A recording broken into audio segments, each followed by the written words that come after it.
as I played the first time in loafers and khakis, very quickly fell in love with it. I didn't see it as an athletic type sport. I saw it as like, kind of fun and social. But then I realized, like, this is serious. I mean, you can really get to a very high level, obviously. And of course, I've now, working with, Collin Johns, and became very clear that there was a tremendous opportunity to build a very successful franchise business in pickleball.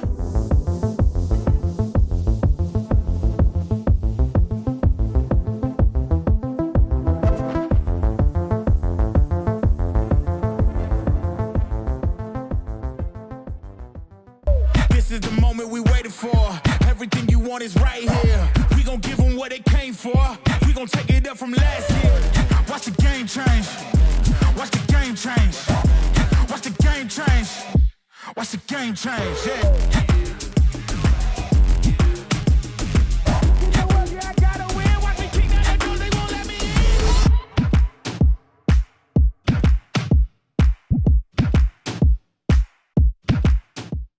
Welcome back to the Future of Pickleball. This is the show where we talk to the people that are driving the sport, making it grow, providing solutions to challenges that we've got in front of us. Today, I would like to welcome the management of the Dill Dinkers Pickleball Franchise Organization.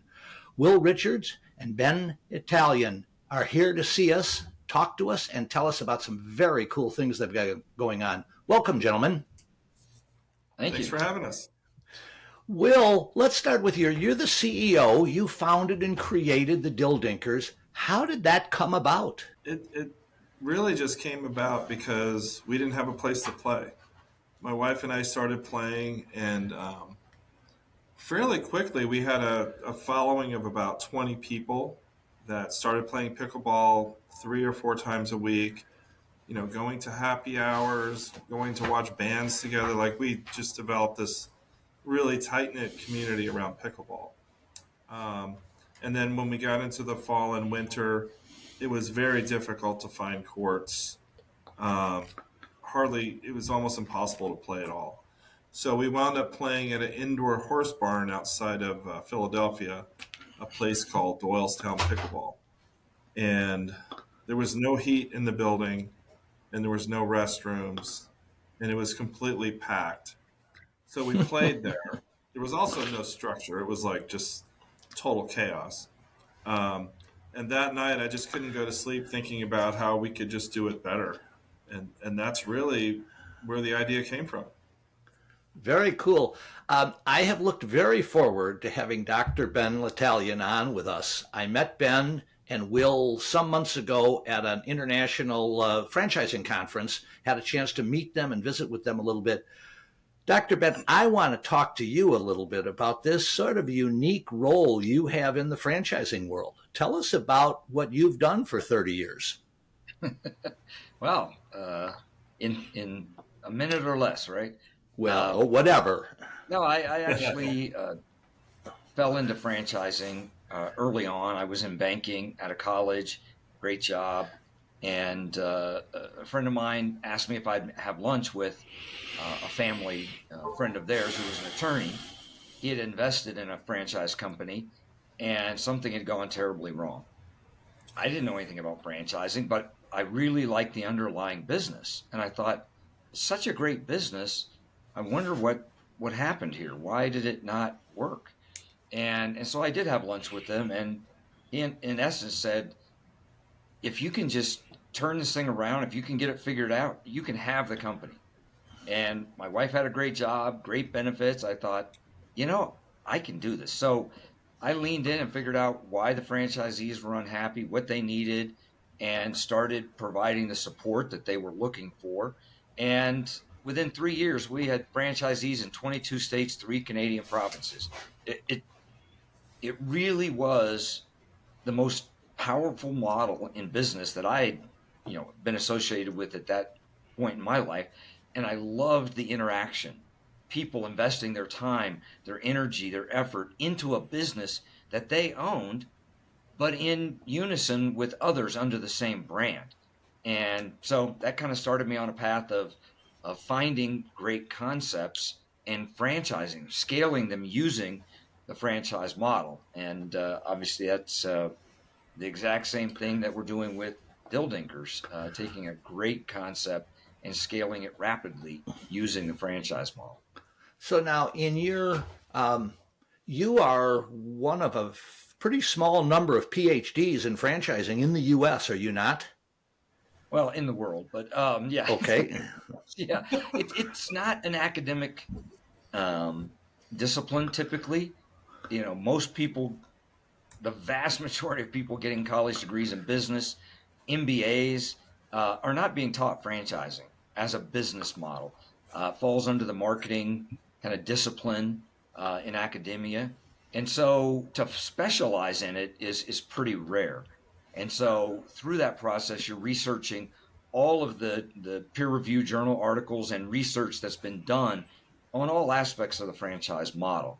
And that led me to teaching franchising, which I'm in Denver right now because I'm teaching a 3-day course on franchising at the Lineker Center on Franchising at the University of Denver.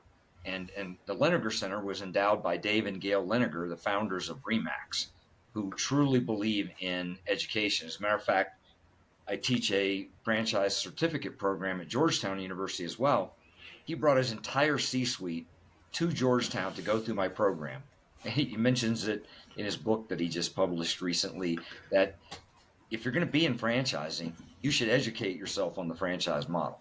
So I think that's terrific. And honestly, it's really these kinds of stories and these kinds of career experiences that are coming into pickleball that I think are so amazing in our sport. If I could, I want to just take a quick second for any of you that are watching. You're seeing the kind of talent that I get on this show, talking about some of the most amazing things in pickleball. If you enjoy this, hit the like button, subscribe to what we're doing. It helps us grow and expand and tell this story. Will, I need to have you explain how you chose franchising. How did that come about? Well, I was a previous franchisee at Domino's Pizza in the early Okay. 90s. And I had worked for the Domino's Corporation for quite a while as well. So when we opened our first unit, the success that we were having and the way that I structured it in a way that we could franchise it, like the way we named it, et cetera. Excuse me. So after a month, I knew this is something that we could take and really grow it quickly. The company I worked for at the time was a nonprofit that provided people with disabilities jobs. And we had used Dr. Litalien to help us purchase some UPS stores to kind of diversify the revenue streams within the nonprofit. And my chief marketing officer, Erica Spalding, she worked with me at Did Lake. And she kind of came on board with the pickleball enterprise as a consultant. And at the time, she suggested that we reach out to Ben, or actually she reached out to Ben to introduce our concept to him. And we knew that Ben only picked like one concept a year to get behind. So we felt pretty strongly if we could convince Ben that this was a good thing and get him to sign on, then I just had to convince the rest of our executive team to get him to sign on. And yeah, I mean, just having gone through it at Domino's and been a fan of franchising my whole career, it was just a natural fit to decide to franchise it and to reach out to the best in the business to help us along. Very cool. Now, Dr. Ben, when you were approached on this, you come from an extensive franchising history. You've been involved with any number of different companies. What was your first take on pickleball? I think I had maybe a similar feeling that a lot of people have. And like, why would senior citizens and people at assisted living facilities, like, who's going to own this franchise? Like, why would they want to own a pickleball franchise? And I was like many, I mean, I was really oblivious to what was happening in pickleball. I really hadn't come across it other than just casually, and knew about it because my grandsons were playing pickleball at school, which is, I think, a really important thing for our industry because it's really creating that generation who's going to grow up with pickleball, and then they're going to have places to go and play and develop. So that was my first thing, was like, is there really a business here? Is this something that is powerful, and there's going to be a market for it? And so we met, and as they unfolded what was going on in pickleball, it became really clear to me that we were on the cusp of something very, very exciting, and I think very compelling from a business perspective as well. And so I think he was selling me as much as I was selling him on, this could be a very successful franchise offering. And I think that the as I played the first time, in loafers and khakis, I got blisters, but I got so addicted. I mean, I very quickly fell in love with it because I, I didn't see it as an athletic type sport. I saw it as like, kind of fun and social. But then I realized, like, this is serious. I mean, you can really get to a very high level, obviously. And of course, I've now, working with, Ben Johns or Collin Johns and Martina and others, see how far you can really take this. So anyway, yeah, it was a little bit of a mystery at first, but became very clear that there was a tremendous opportunity to build a very successful franchise business in pickleball. Cool. Well, I want to first assure you that you're not the only person that's first started in khakis and loafers. We've had many people that was some variation of that was their intro to the game. Actually, it's interesting. I was glad you mentioned Collin. So, Will, I recently saw a press release that Collin Johns has joined your organization, part of the #1 men's pickleball team in the world. He's been involved. I've heard comments like maybe the smartest tactician in the game. What will Collin do in your organization with you guys or for you guys? So Collin is our brand ambassador. He's just representing our brand out there in the field, if you will. But also Collin's knowledge of pickleball and his business acumen is tremendous. Collin has been instrumental in, if I have a question about pickleball, I'll just give him a call and say, what do you think? He's just a very bright individual. And he was the first pro that taught at our first facility. I think we'd only been open 6 weeks when he taught a clinic there. And he gave me some feedback on the facility. He says, the walls need to be this color. The light needs to be adjusted in this way. Just really good feedback. So I wouldn't say we were friends, but, we were business acquaintances. I would see him at the MLP events, et cetera, et cetera. And then, his parents live nearby our first location. So him and Ben come home for the holidays, and they actually play at our facilities. So I just sat down with him one day, and I said, what do you think about joining our company in some sort of capacity? And for several months, we discussed it, and we came to the conclusion it was a good fit for both. And so far, he's been tremendous. He's I don't know quite how to describe it. His pickleball sense, if you will, is just amazing. Like, how in Star Trek when Scotty is talking to the bridge and there's all this complicated gobbledygook, he kind of does that with pickleball. It's interesting. Very nice. Very nice. I really want to get into kind of the weeds in the pickleball franchise world. We've got a sport that's blowing up all over the country. I'm a strong proponent of the fact that I think franchising is going to be the fastest solution to court additions for the player needs that we have.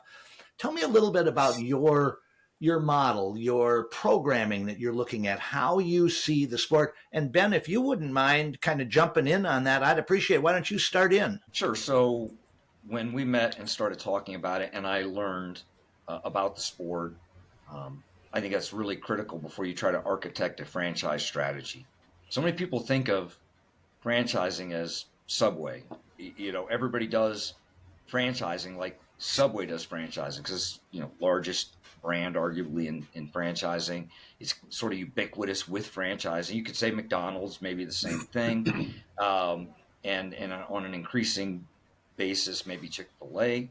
because they are becoming a behemoth, in the franchise space. But in architecting a strategy that would befit the business model that Will and Denise created, which is unique relative to what else is out there and being offered. It's a very deliberate, intentional business strategy, and I felt that it was critical that we franchise using a regional developer approach, and in essence, what it is selling a region to a well capitalized business person who is going to develop that region. A region's a million or more in population. They're going to, over time, develop 10 Dill Dinkers clubs. They will own and operate at least one of those, which will be the flagship in their region. They'll also be actively recruiting franchisees to join in their region. They'll be training them locally as opposed to having to come to our corporate headquarters. So it's literally like a mini franchise in their market. And that model is very attractive in the franchise space today because there are a lot of very talented business people who don't want to own one Subway or one Five Guys or one whatever. It's just not appealing to them. They want to build a network. And so we put that together and launched it. And September 3rd was when we launched. We have 17 regional developers now on our team, representing 27 regions around the country. That's 27 million people that we now have a dedicated resource in their community, building a location, recruiting franchisees, and opening more locations, which, again, our development schedule's in excess of 250 units that we plan to develop over the next several years. So it was really important that the model that we architected for franchising fit the Dill Dinkers business model that Will and Denise created. If you're an avid player, you're going to want to have the Selkirk TV app on your phone. The Selkirk TV app is a free streaming and on-demand app dedicated to pickleball. It's one source for all the content you're looking for. If you're learning, we have teaching, coaching, we have the best podcasters in the sport, and we even have 24/7 streaming of new content daily. When you have the app downloaded, you'll get early access to everything you could want in pickleball, and you'll be the first one to get all the buzz. Watch live coverage of the PPA tournament matches from the grandstand court and see insightful pro player interviews. Selkirk has it all. You can dive into the action anytime, anywhere you want. So download the app right now. I promise you'll love it. Well, I know that one of the things from all the different people that I interview, whether it's club owners or some of the other franchise operators that have been on the show, the issue of programming and how your model sets the stage for your operators to run their clubs. Tell us a little bit about what your philosophy is on the programming. So it starts with our business model, which is a hybrid membership and pay as you play. It's all about structure and convenience to the members and to the players at large. So our programming complements that. We have various events at various times of the day, various classes and clinics that you could partake in. We also recently partnered with My Pickleball Journey to incorporate technology into our programming, so players will have the ability to be on a path to get better. Our membership model is also one that we cap our memberships so that there's enough court time for everybody. It's been a very successful model so far. And when I look at the FDDs of our competitors and the sales data that's out there, we're very competitive, if not even more than what they're doing as far as revenue, et cetera, et cetera. So we feel pretty confident our model and our programming are just probably best in class when it comes to indoor pickleball nationwide. Since I don't know what an FTD is, I'm guessing a whole lot of folks that might be watching this don't. Tell us what that is, please. Yeah, so franchising as a business model is regulated by the Federal Trade Commission. The offer and sale of franchises must be done using a franchise disclosure document. Think of it like a prospectus if Hmm. you were going to invest in a company. So it's 23 items. The FTC requires every franchisor, whether you're McDonald's or Dill Dinkers, to disclose about their company and their offer. And so every company that's actively selling franchises in the pickleball space, and there's a half a dozen or so, um, has to produce this franchise disclosure document and provide it to qualified candidates before they can engage them in the franchise. Yeah, very nice, very nice. Now, I've heard from other operators different strategies or different ways of connecting with prospective and future franchisors. How do you guys? What do you set the stage for that, or how do you get these regional developers to get engaged with you? It's a good question. It is um, a newer a component in the franchise arena. I've used it very successfully with multiple concepts, bringing them to national scale very quickly. And so there is a whole cadre of people out there looking for the regional developer type business. Now, they may not all fall in love with pickleball or decide that that's what they want.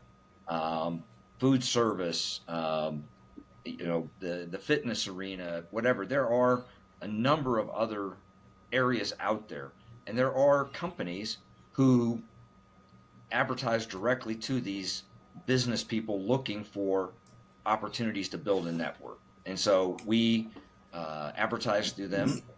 I would say the number one source, though, for attracting regional developer candidates has been our PR.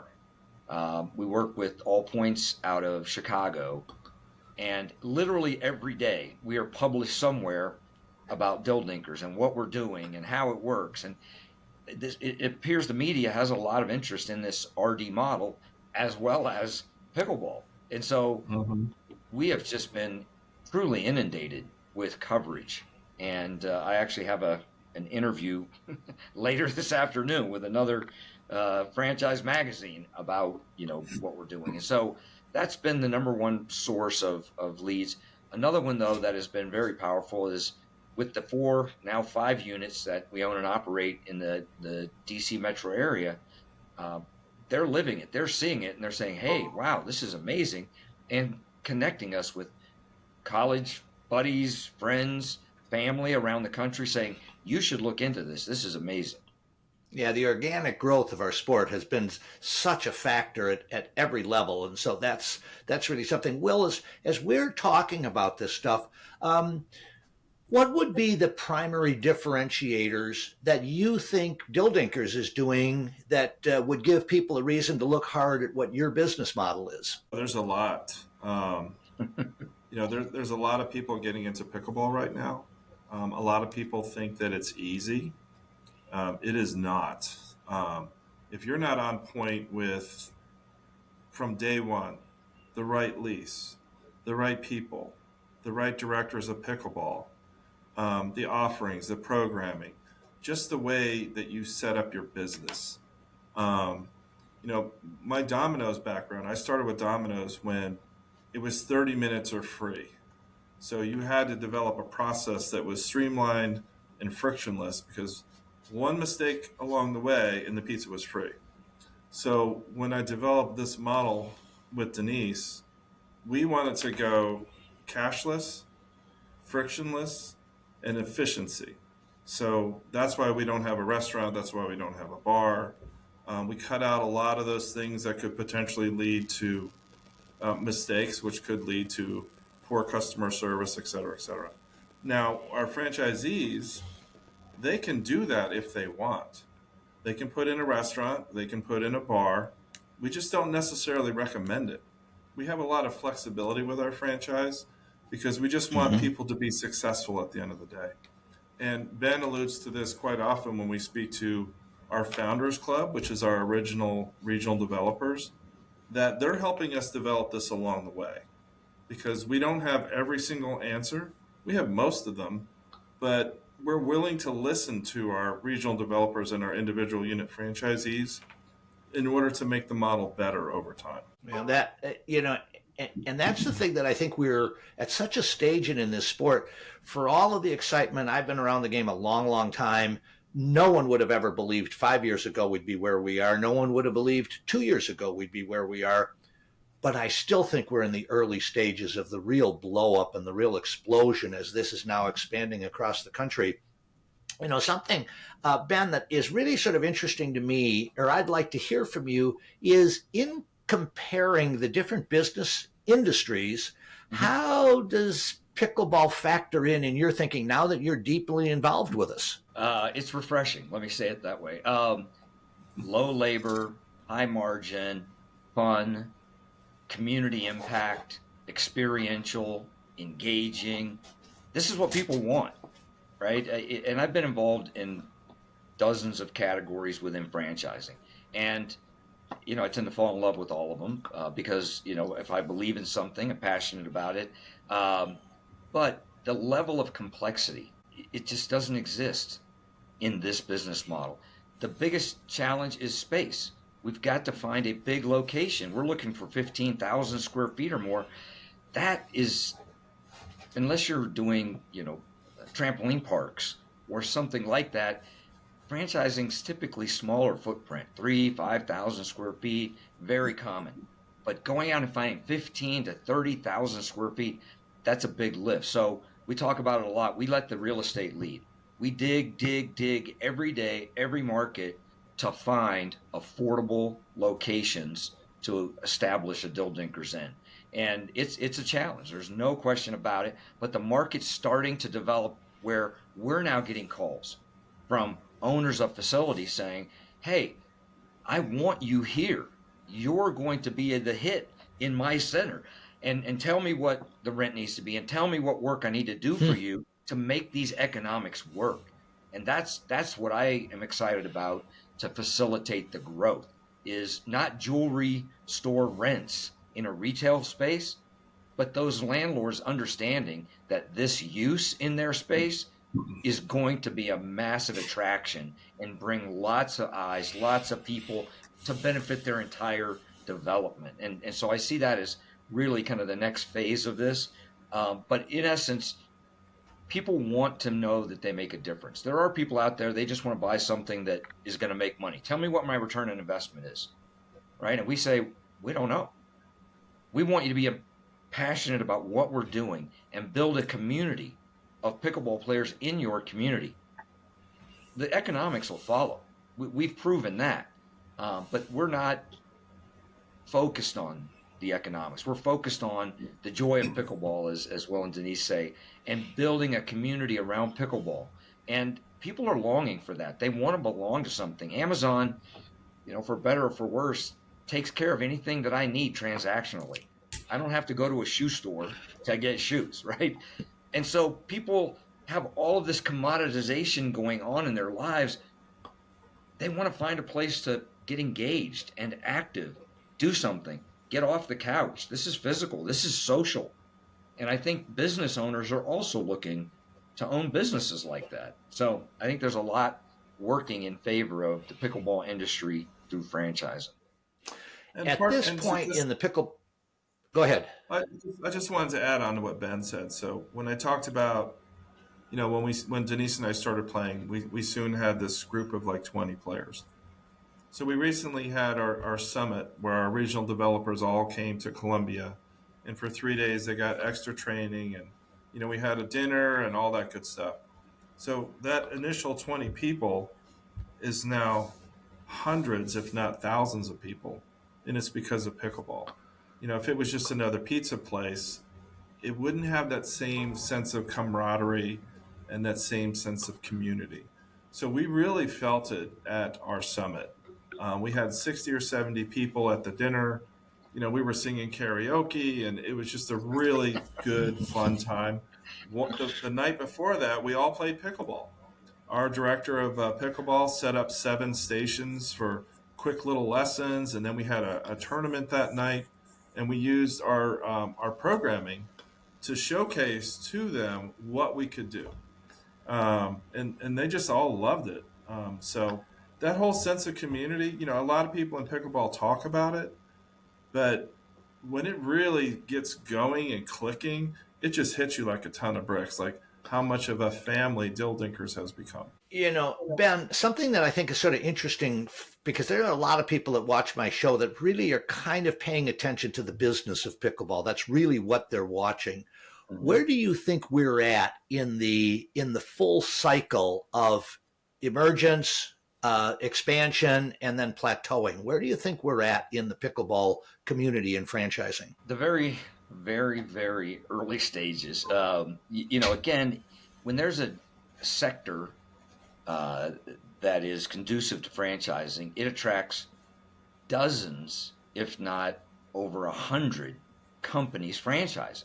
Right? You can look at any of the verticals out there, and there are hundreds of companies in food service, maybe over 1,000 selling franchises. Right? We have a handful right now that have engaged, and quite frankly, the handful that have engaged are coming at it from various aspects of franchising. Some are focused Mm-hmm. on opening single units. Some are focused on only large box retail. Some are focused on food and beverage. Some are focused on multi-unit development and variations, right? And so there's a fair bit to look at and evaluate. Most of the candidates that come to us have looked at other concepts and evaluated them, and some cases chosen them. We are just barely stepping into the water of what is going to happen in this sector. There are no doubt in my mind other companies that will engage in franchising. I think the differentiator that we're going to see in the next 6 to 9 months is those entities that can successfully get units open and profitable. That's not been proven yet, right? We have Right. 5 locations. Others have a few locations open with varying degrees of success.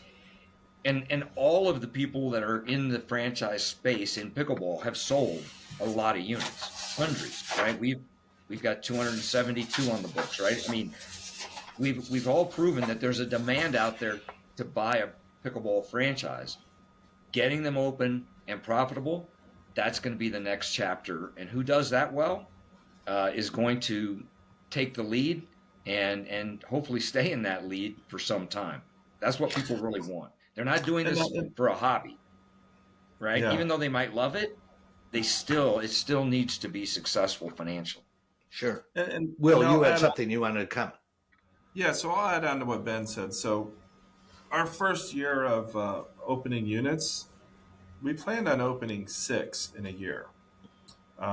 We successfully opened 4 in 10 months. One was at going into a mall, which we ran into a buzzsaw bureaucracy in dealing with that. That's the one that just opened up a couple days ago. It was supposed to open up last August. The sixth one, it just didn't work out with the lease and the landlord. It was just off the chain how much money that they requested from us so we just kind of let that one go. But we did prove that we could open a lot of units quickly. So our model is based off of what we learned from opening those units quickly. So currently we have, I think it's 13 leases signed. By the end of the year, we'll have 30 units open. So that'll be 30 units in a little over a year and a half. So we feel strongly that as our regional developers start kicking it into high gear with leases and openings, that by the end of next year, we should have 100 units open. Because essentially we have every RD is doing what we did on our own. So if they reach Mm-hmm. any amount of success like we did, they're just going to start popping. As Ben said, though, the biggest the biggest roadblock is finding the locations. Some markets we've had much more success than others. Some markets have been amazingly successful with finding locations. So at the end of the day, like Ben said, all these places have sold hundreds of units. It's getting them open and having a footprint that you can open quickly, which is what we have compared to some of the others. I think this conversation is really going exactly where I'd hoped that it would. We need solutions in the marketplace to a demanding problem. It's really fun for all of us to be involved with this rocket ship ride sport, and how many new millions of people coming into the sport. I did 2 episodes that I did where I set the proposition that I thought pickleball had the capability of being the largest participation sport in the world because of all of the metrics that we all are talking about. But we've got to have courts to support that. Having people wanting to come in and be excited and it's fun and it's cool is great, but we need places for them to play. So I'm a huge believer in what's happening, and I'm looking very forward to the case studies coming out and the ability of you guys to demonstrate from a sustainability and a profitability what your model can do and the other franchise operators. And man, let's take this, and we've got to make this thing successful for everybody. So thank you for doing that. So I actually, sorry, go ahead. Paul. So one thing that's happening as well is some people that have opened up units that are struggling have been reaching out to us, and we're actually transitioning some people into Dill Dinkers franchises, and in some cases we're looking at acquiring their locations to turn them into Dill Dinkers franchises. So part of what franchising can offer as well is having a more successful path forward in having an indoor facility. There was an example I have of somebody that signed a lease and their rent is over $300,000 a month. We see no scenario where that is going to be a success. So part of going through the franchise process, if it's with us or with anybody else, is not making those fundamental mistakes, because pickleball's hot, it's all the rage, but it's not the silver bullet. You know what I'm saying? You still have to apply basic sound business principles to whatever it is you're doing. So on that order, one of the things, I was never in the franchising world, but I was in the business community for my entire adult working life. And one of the things that I think we have to all in the sport be watching is when we talk about, are we going to have 15 or 20 or 25% annual growth, some variation on that, we're talking about the court stress load being 25, 30% greater next year and the year after that and the year after that. I was involved in tennis in the very early days when it was a blow-up sport and went through exactly this model. And I was in Chicago, and we had, I think it was about 100 clubs open in the greater Chicago area within a few year period because the demand just required it. They weren't all home runs, but anybody that was running a good facility, they had the market to support it. And so that's where I'm really looking forward to you guys being able to move through this early stage and let's get some success patterns going. I really want to thank you guys a lot for doing this. And before we sign off, I simply want to mention to those of you that are watching this, if you find this information important to you, you're seeing things that you like. I've done I did an interview with George Berrigan from the Pickler, and he has a different approach. I did Jay Dietrich from Ace Pickleball. The show is really designed to help people who aren't in the center of the swirl learn about what's going on, see opportunities. I think if you look into the different models that are out there, you're going to find an opportunity to solve your problems in your community, your shortage of courts, way faster than your municipality is going to be popping up pickleball courts for you. So that being said, I'd like to do each of you separately, but Will, start off, what do you see in both pickleball and in your franchise model in the next 3 to 5 years? So, you mentioned George and Jay. I met both of them. They're great guys. And the one thing about the pickleball space is it's not cutthroat. It's not brutal open warfare. Like, we have good conversations when we meet. It's great because we all just want pickleball to grow. We want everybody to be successful. So where I see us in the next 3 to 5 years is, well, Ben and I have a bet that he's going to have 500 units under development by December 31st. We made that bet last December at the company Christmas party. We do have like 270 some units signed, but I just got off the franchise call just before this, we have about 100 more units that are in the process of being signed. So I have no doubt that by the end of the summer, we will be the number one franchise concept that has units under development. In 3 to 5 years, I see us having 1,000 Dill Dinkers open. Absolutely. I see the sport continuing to grow. I see young people getting into the sport. We're seeing it with high schools and colleges right now. The future is incredibly bright. Very cool. Ben, come on, buddy. Take us home. I got to win that bet. I think I see in the next 3 to 5 years a couple of things. One, international is already starting to heat up. We are in final negotiations in Australia and 2 other countries with people who want to replicate what we're doing in their country.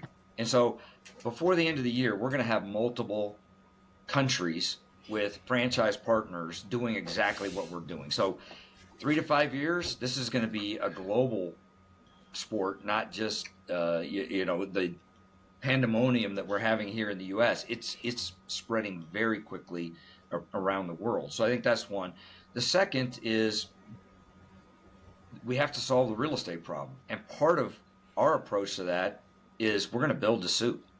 If you saw the founder, Ray Kroc, I mean, he figured out it's all about the real estate, and if you can't get it, you got to buy it, you got to build it. So we've literally completed build to suit construction drawings on a 6-court and a 12-court facility, and we're out to bid in multiple locations. So we're not going to just be beholden to the landlords out there. We're going to buy land and build buildings and get franchisees operating. So I think the real estate's critical to solving this, getting landlords to lean in and engage with pickleball more so than just what's the top dollar I can get for the space. I need another this, I need another that. No, you need pickleball and building a community around it. So 3 to 5 years, what does that look like? I agree with Will. We have the potential to be 1,000 locations open in 5 years. That's only been done a few times in history. Orange Theory did it. Five Guys did it. I did it at ExxonMobil with a convenience store using the regional developer model. We can do it. The demand is there for sure. Well, I'm really excited to hear you mention the international scene. I'm actually going to be speaking at a conference in China in October, and Asia is blowing up. And I'm going to begin doing a lot of interviewing with the leaders of different countries around the world, letting them talk about what they're doing in their country, how fast it's going. And I agree with you. I mean, it's getting insane as to how fast this thing is going. All of that fed into why I believe we could become the biggest participation sport in the world because of our age demographic, which is so different from other things. Right. Gentlemen, Sure. I got to tell you, this has been absolutely fabulous. I love this.